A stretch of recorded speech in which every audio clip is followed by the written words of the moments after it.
2021년도 추수감사절로 예배를 드리고 있습니다. 이 감사절은 우리 기독교의 3대 절기 중에 하나입니다. 첫째가 성탄절이고 둘째가 부활절, 그리고 셋째가 이 감사절입니다. 이 추수감사절은 말 그대로 1년 한 해를 우리 하나님께 감사드리는 날입니다. 그런데 아직도 이 감사에 대해서 오해하는 경향들이 있습니다. 여러분은 오늘 무슨 이유로 이렇게 감사 예배를 드리십니까? 아마 각자 개인마다 감사 예배를 드리는 마음이 다 다를 것입니다. 어떤 분들은 올 한 해 좋은 일들이 많았습니다. 그래서 감사할 항목들이 많겠죠. 그런데 어떤 분은 올 한 해 시련이 많았습니다. 어려움도 많았고 정말 많이 힘들었던 한 해였습니다. 특히 이 코로나19로 인해서 정신적, 물질적으로 모두들 힘든 시간을 보내야만 했습니다. 저뿐만이 아니고 이 코로나가 온 인류를 공포로 몰아넣었습니다. 지금 형편은 더 어렵습니다. 그 어느 때보다도 더 어렵습니다. 하루 코로나 확진자가 2,000명 이상을 연이어서 발생시키고 있습니다. 그 어느 때보다도 하루 사망자가 코로나 발생 이후 최고입니다. 그리고 중증 환자도 엄청나게 그 어느 때보다도 많이 발생하고 있습니다. 자, 그러나 여러분, 그렇다면 우리 마음에, 우리의 삶에서 감사가 없어야 될까요? 상황이 이러니까. 그렇지 않습니다. 우리 기독교는 감사의 종교라고 합니다. 그래서 우리 기독교의 감사는 정말 신비한 거예요.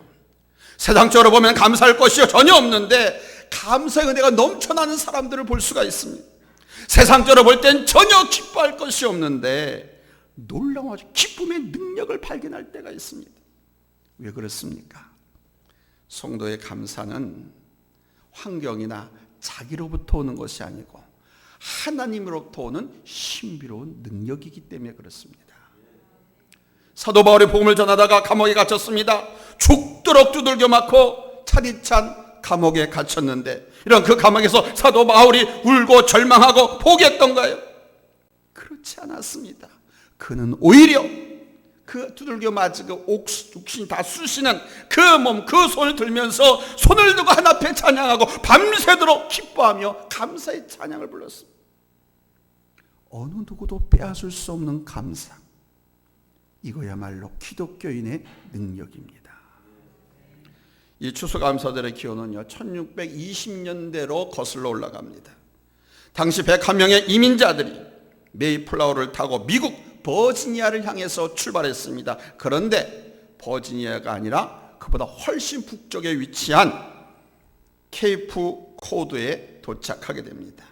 여기에 잠깐 정착했다가 결국 플리머드로 가게 되고 거기에 정착하게 됩니다.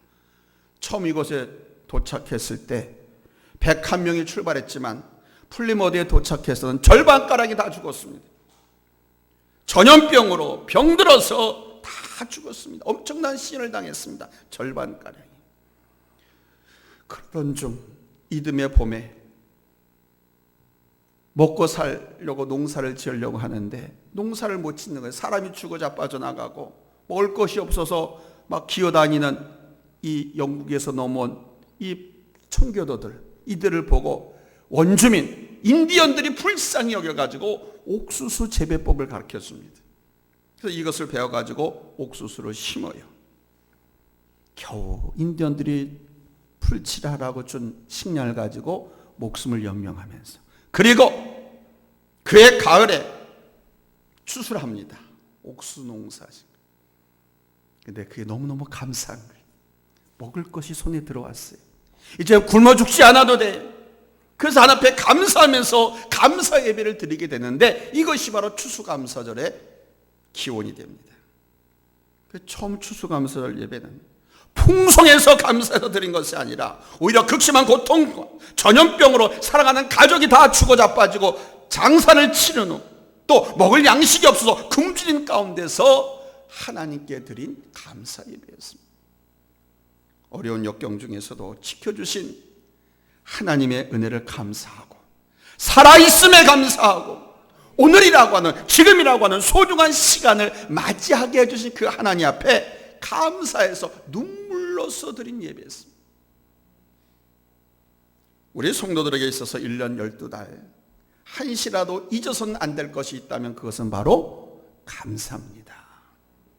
오늘 성경 본문에는요, 진액을 짜내는 감사하고요, 눈물과 감격이 담겨있는 감사가 나오고, 어떤 환경에도 변하지 않는 감사가 소개되고 있습니다.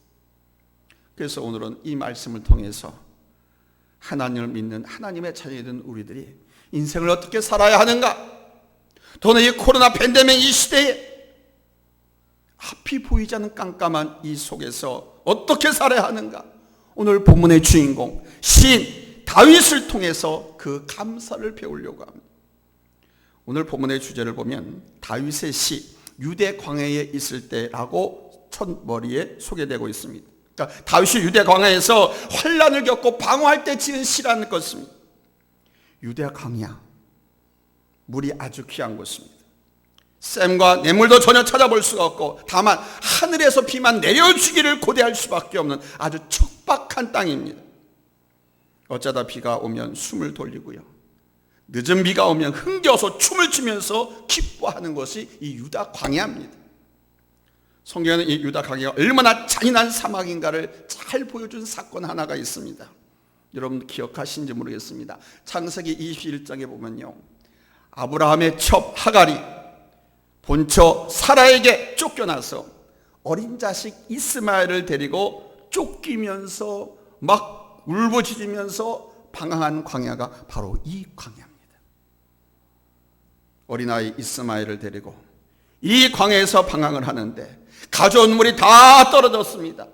머리는 위에선 태양이 이글거리고 불볕 내리칩니다. 타는 듯한 그 광야, 거기서 어린 이스마엘의 목숨을 위협하기 시작했습니다. 물이 다 떨어졌지만 여기에선 어디서든지 물 한 모금도 구할 수가 없는 거예요. 자식을 큰 나무 덤불 아래 두고 멀리 떠나가 있었다고 성경에 나오는데, 왜 그랬느냐? 이유는 이 아이가 엄마 말 소리도 못 하도 굶어가지고 몸에 있는 물기도 숨도 다 빠져나가기 시작한 거야. 바짝바짝 다 들어가. 신음하면서 죽어가는 그 자식의 고통을 옆에서 지켜볼 수가 없어가지고 그 자식을 큰 나무 그늘 아래 눕혀놓고 화살을 쏘면 날아가서 떨어질 수 있는 거리만큼 갑니다. 그 거리만큼 가서 아들이 있는 곳을 바라보면서 이 하갈이 대성통곡을 합니다. 그 사라의 하갈의 모습을 한번 상상해 보십시오. 참으로 옆에서 죽어가는 그 어린 자식을 볼 수가 없어서 좀 멀리 떨어져서 지켜보면서 대성독곡하는 그 어미의 모습, 가슴이 찢어지고 녹아내리는 그런 모습, 바로 이런 살인적인 곳이 바로 이 유대 광야입니다. 지구에 태양이 비치지 않는다고 하면, 아니 이 우주에는요 태양을 중심으로 해서 수금지와 목토 천여며 행성들이 존재합니다. 태양을 중심으로 해서 지구가 자전을 합니다. 일정한 거리로.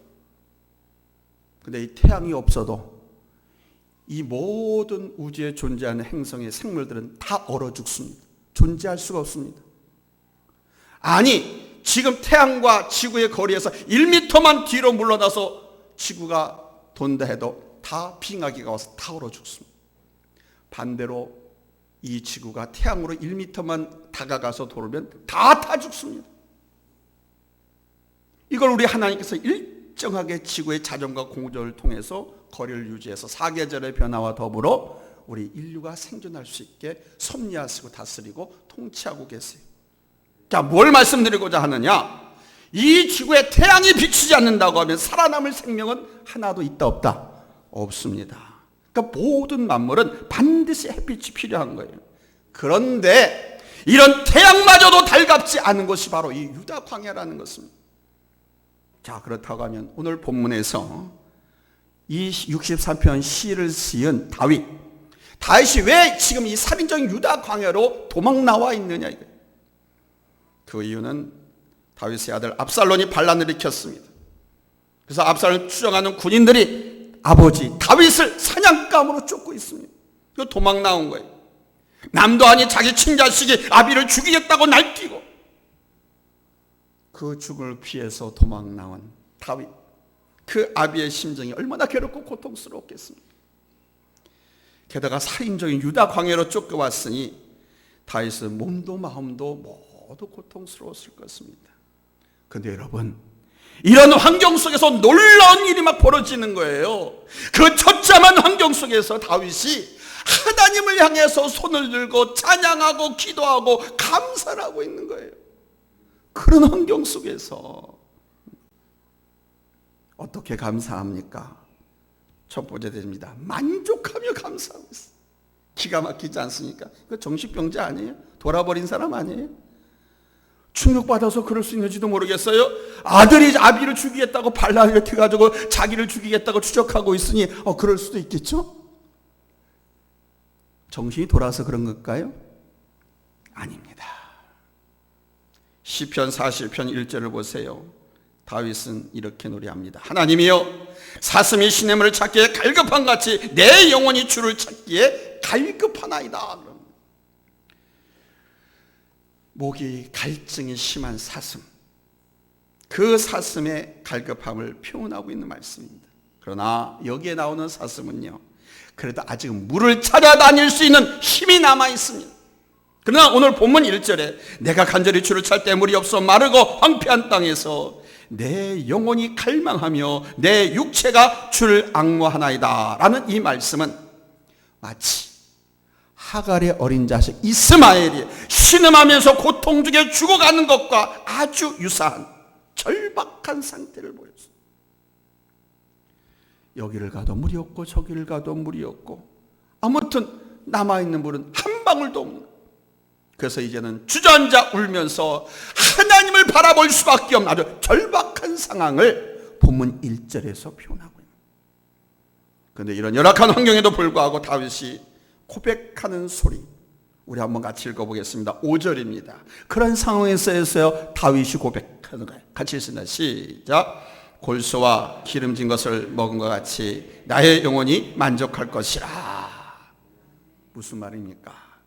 깡마르고 물 한 모금 찾기 힘든 사막이 있을지라도 다윗은 하나님의 은혜를 생각하며 만족했다는 겁니다. 뭐를 생각하며 만족했다? 하나님의 은혜. 근데 만족하되 골수와 기름진 음식을 먹는 것처럼 만족하다고 표현하고 있습니다. 지금 광야에서 배고파요. 물도 없어요.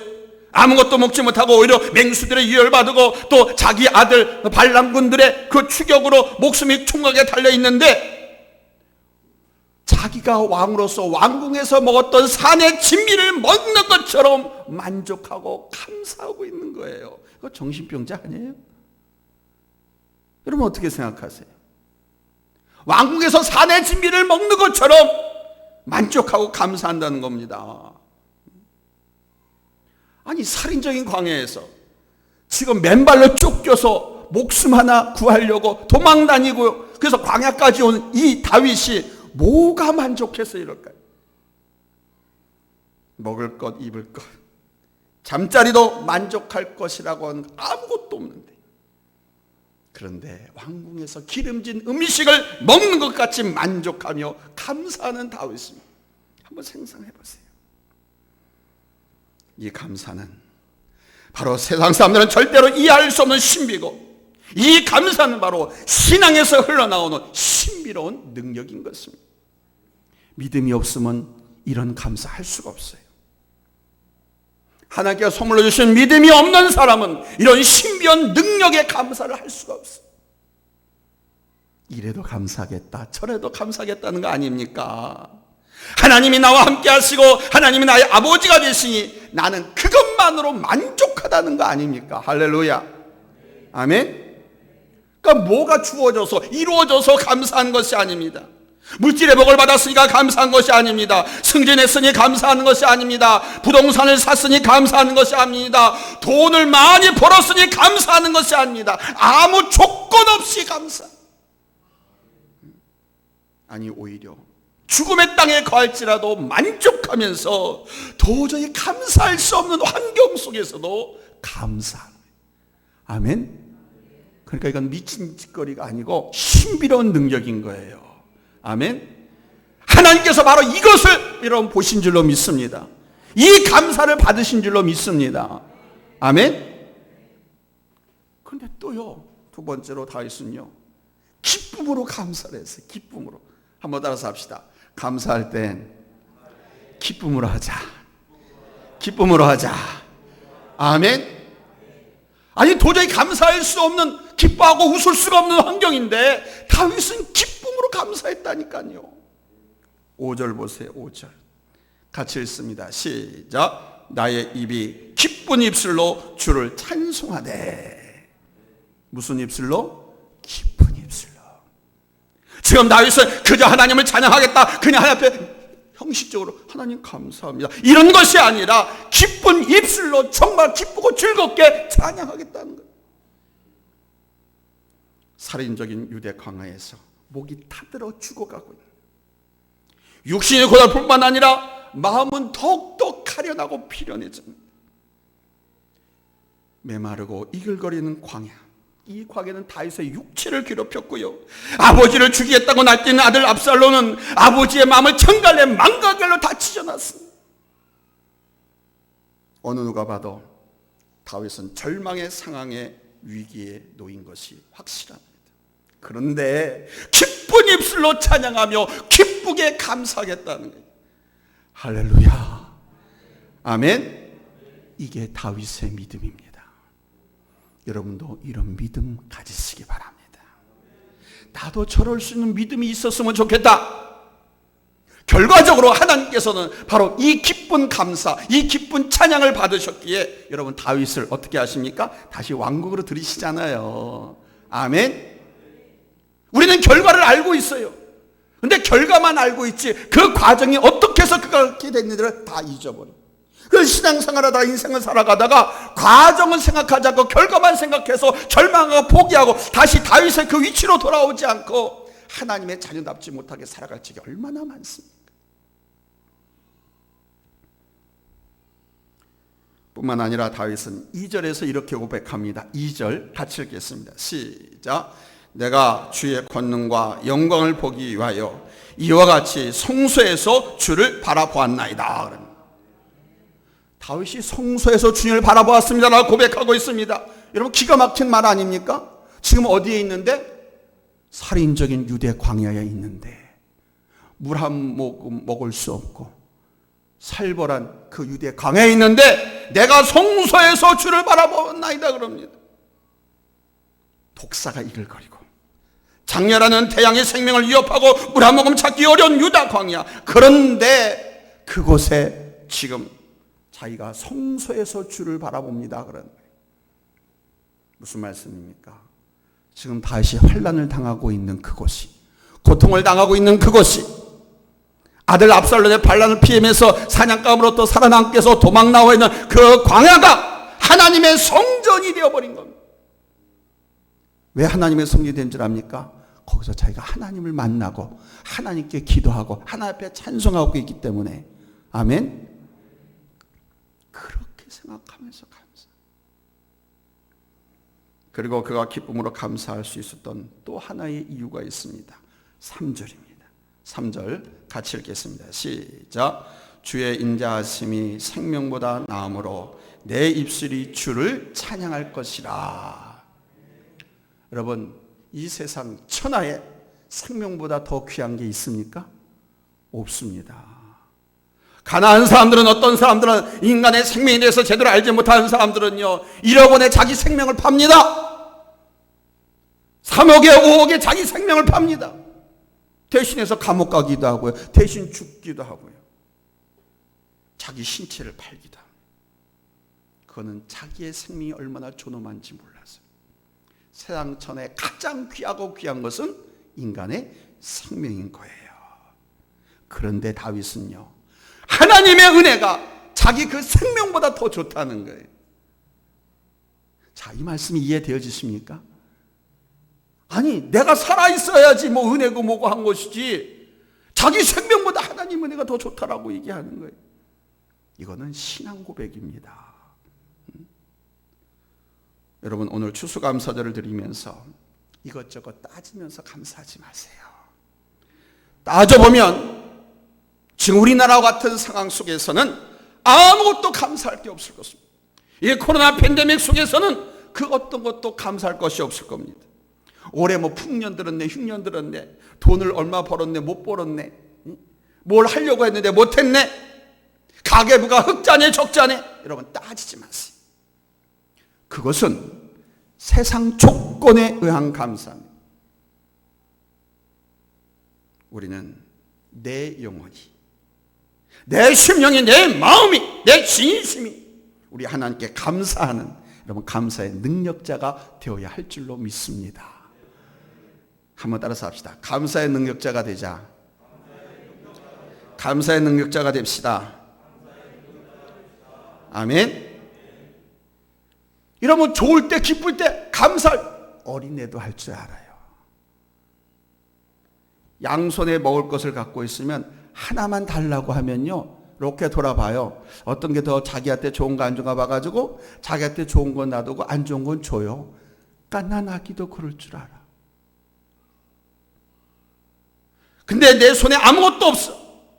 그런데 하나님께서 좀 달라 그랬을 때에 아무것도 없는데, 조건이 없는데 어떻게 감사, 어떻게 드려?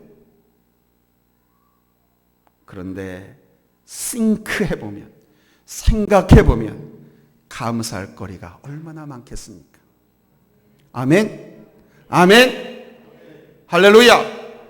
생각하지 않아서 감사를 못하는 거지. 생각해서 감사를 캐내야 되는 거예요. 아멘? 믿음이 선물인 것처럼 아무도 생각하지 못했지만 하나님께서 믿음의 자녀인 우리들에게 주시잖아요. 거저 받았잖아요. 근데 돌아보세요. 감사가 얼마나 많습니까? 캐내지 않으니까, 생각하지 않으니까. 다시 말씀드립니다. 보석, 진주는 다 캐내는 겁니다. 그냥 길거리에 줍는 게 아닙니다. 감사도 마찬가지예요. 캐내서, 싱크해서 감사하시기 바랍니다. 그게 신앙의 능력이에요. 아멘. 이런 능력의 감사를 우리 하나님께 드리시기를 예수님의 이름으로 축원합니다. 할렐루야. 우리 한번 다윗처럼 다 같이 이렇게 고백했으면 좋겠어요. 주의 인자가 생명보다 나음으로 내 입술로 주를 찬양하겠습니다. 시작.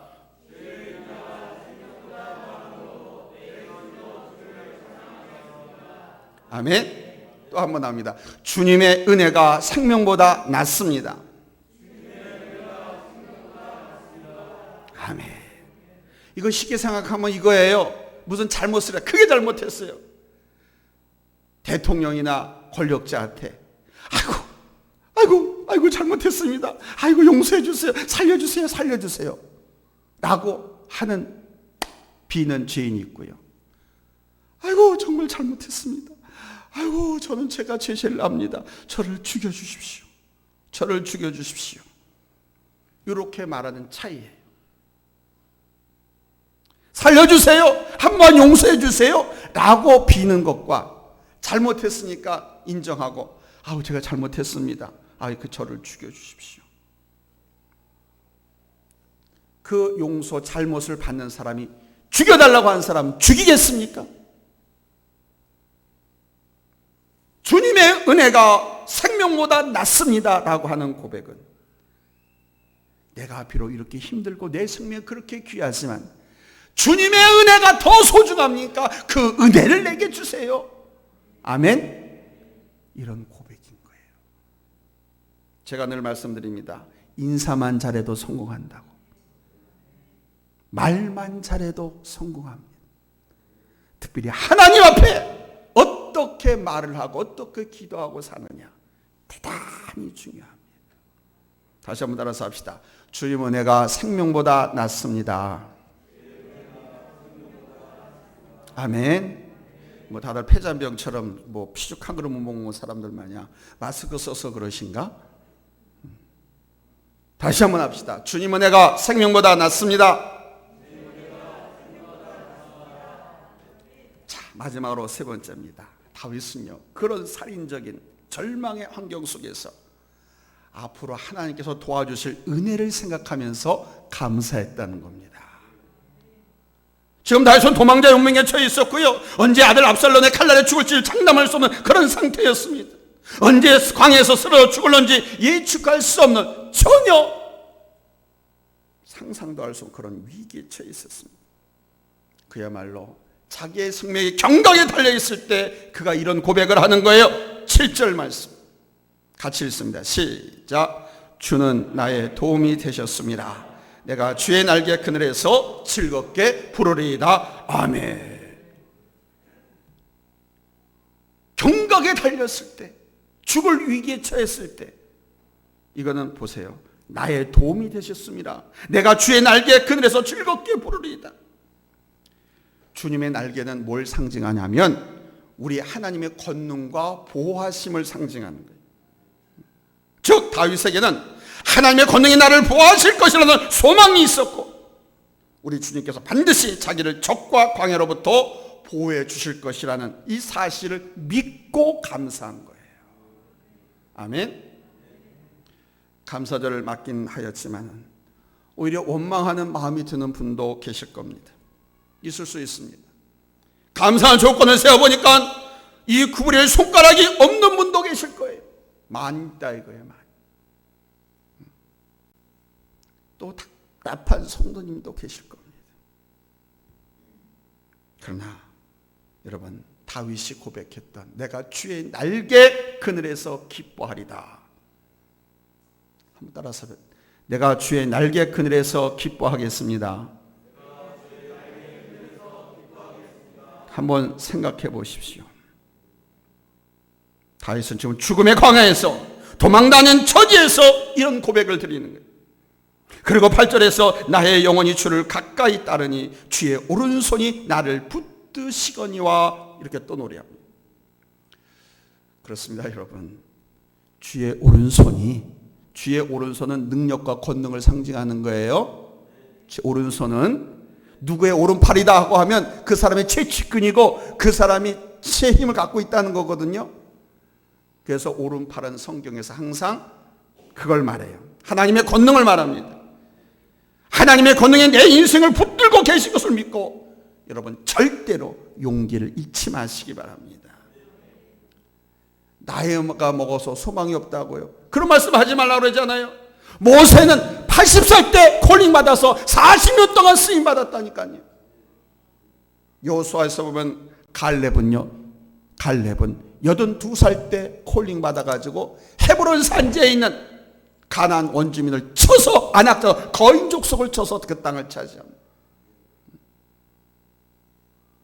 여러분도 잘 아신 것처럼 나라의 대통령 한 사람들 보세요.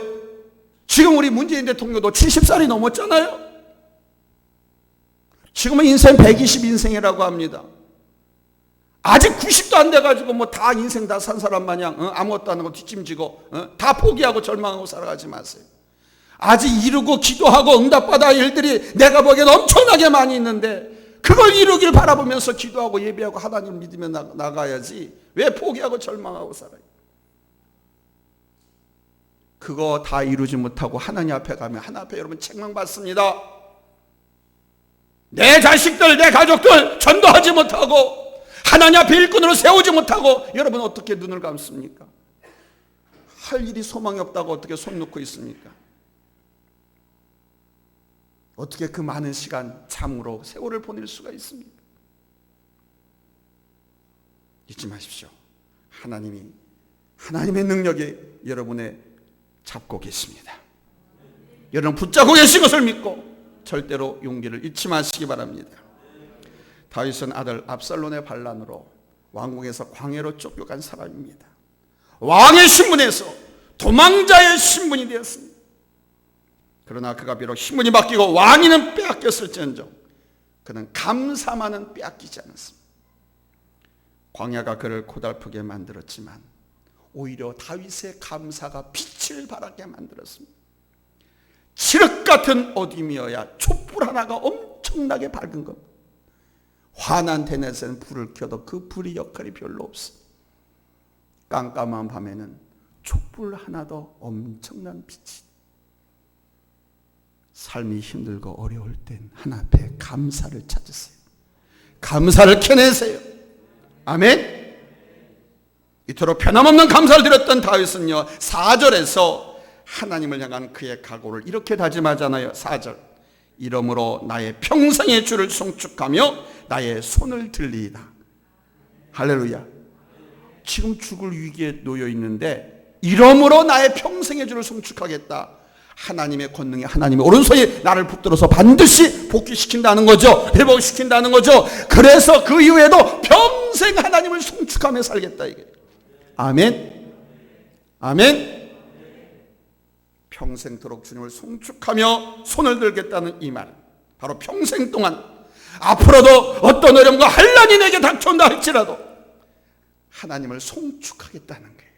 감사하겠다는 거예요. 찬양하겠다는 거예요. 절대로 잊지 않고 감사하며 살겠다는 고백인 것입니다. 사랑하는 성도 여러분, 환경이 어렵다고, 돈이 좀 없다고, 속이 상한다고 해서 감사를 잊어서는 안 됩니다. 오히려 환난과 역경 중에 감사를 드려야 됩니다. 감사를 드리시면 바뀌어집니다. 환경이 바뀌었습니다. 풍족해서 넘치는 중에서 감사를 드리는 사람들 많이 있습니다. 그러나 그런 평범한 감사보다는 보다 더 특별한 감사 중에 감사를 드리는 여러분들이 되시길 바랍니다. 감사는 내 믿음의 크기고 감사는 내 믿음의 능력입니다. 풍성히 주신 은혜에 감사드려야 하지만 시련과 고통 속에서도 감사할 수 있는 성도들이 되시길 예수님의 이름으로 축복합니다. 영롱한 진주는 족의 속살이 상처를 입어야만 생겨납니다. 다윗같이 어떤 형편에도 만족하고 감사하고 기쁜 입술로 찬양하며 감사하고 또 앞으로 도와주실 은혜를 감사하는 이런 그런 믿음을 소유하시기를 예수님의 이름으로 축원합니다. 할렐루야. 이게 바로 진주 같은 감사 아니겠어요? 언제나 변함없는 감사, 언제나 한결같은 감사를 드리십시오. 그런 감사를 드리는 여러분의 내일에 우리 주님의 한없는 은총과 위로, 축복이 충만하시길 예수님의 이름으로 축원합니다. 축원합니다. 기도하겠습니다.